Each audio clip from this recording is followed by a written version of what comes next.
Hello, everyone. Today I want to talk about a question that we've heard. And for today's topic, is autism an epidemic?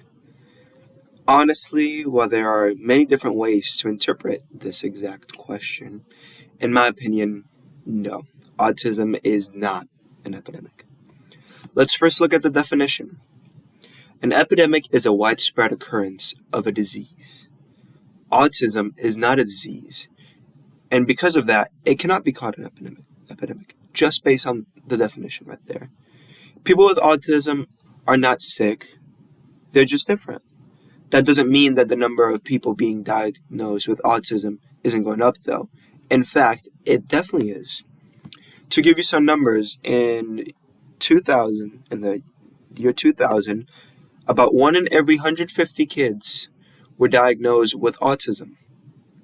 In 2022, that number increased to 1 in every 36 children. That's a 76% increase in just 20 years. That's a pretty major rise, I would say. So the big question is, why is this happening? Why are so many more people being diagnosed more than before? Well, I think there are two major reasons for this.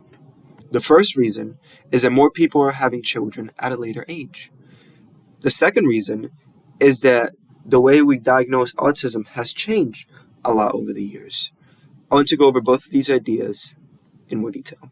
First, one of the biggest causes for autism, in my opinion, is the fact that people are having children at a much older age. Research has actually shown that women who have children later in life are at a higher risk of having children with autism. The reason for this is mainly because as women get older, the quality of her eggs starts to decrease, which can lead to changes in the way a baby develops.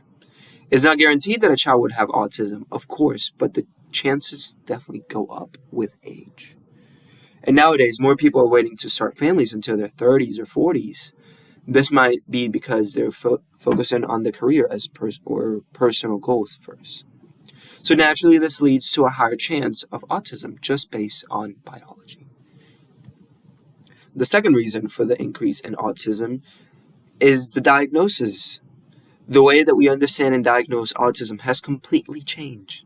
With technology advancing and more research being done, doctors are able to recognize the signs of autism at a much younger age.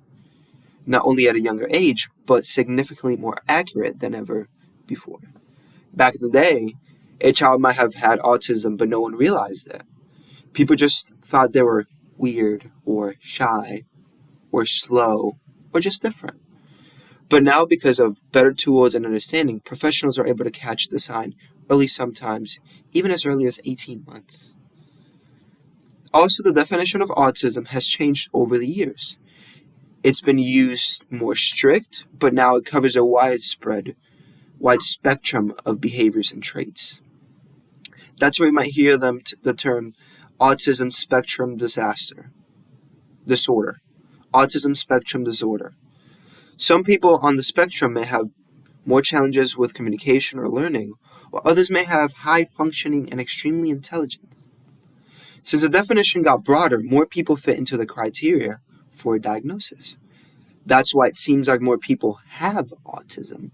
It's not necessarily that more people have it, it's that we're just being able to see it more clearly. So in conclusion, autism is not an epidemic, it is not a disease, and it shouldn't be treated like one. People with autism are just wired differently, and that's okay. We all are. They should not be treated differently just because they don't fit into what society calls normal. Instead of labeling autism with something bad or scary, we should be working towards understanding and accepting it. Thank you.